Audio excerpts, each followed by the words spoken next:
Hello সবাই, আজকের ব্লগটা শুরু হচ্ছে ঢাকা সায়দাবাদ থেকে। কারণ আমরা কোনো প্ল্যান ছাড়াই চলে যাচ্ছি ট্যুরে।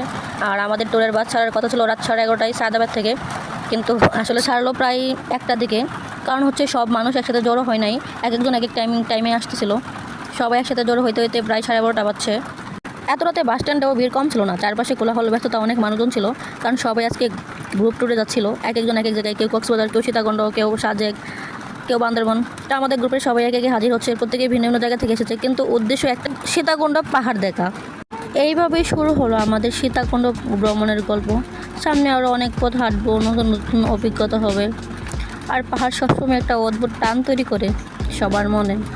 এখানে বারবার আসতে ইচ্ছে করবে। আপনারাও সাথে থাকুন আমার ব্লগে, কারণ এখানে শেয়ার করবো আমাদের পুরো ট্যুরের আনন্দময় মুহূর্তগুলো। রাতের বাস ভ্রমণের মজা আলাদা।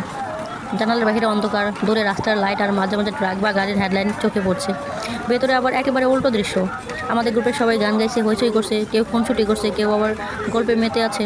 সত্যি বলতে গেলে এই ভ্রমণের শুরুটা এত মজার হবে ভাবিনি। প্রায় 3:30টার দিকে আমরা হোটেলে পৌঁছালাম। অনেকটা ক্লান্তি জমে গিয়েছিল শরীরে। আমি কিন্তু বাসা থেকে নিয়ে এসেছিলাম মুরগির মাংস, আলুর ভাজি আর রুটি। রাতে সেগুলো খেলাম, তারপর দিলাম এক লম্বা ঘুম। সেই ঘুম যেন চোখের সব ক্লান্তি ধুয়ে দিল। চারপাশের প্রকৃতি একেবারে অন্যরকম। পাহাড়ে সবুজ পাখির ডাক আর শীতল হাওয়া, সব কিছু মিলে একসাথে যেন এক নতুন জগতে নিয়ে গেল আমাদের আসল অ্যাডভেঞ্চার তো এখন থেকে শুরু। হোটেল থেকে বের হয়ে চারপাশের প্রকৃতি একদম অন্যরকম। সবাই ফ্রেশ হয়ে সকালে নাস্তা করে নিলাম, তারপর শুরু হলো পাহাড়ের পথে আমাদের যাত্রা।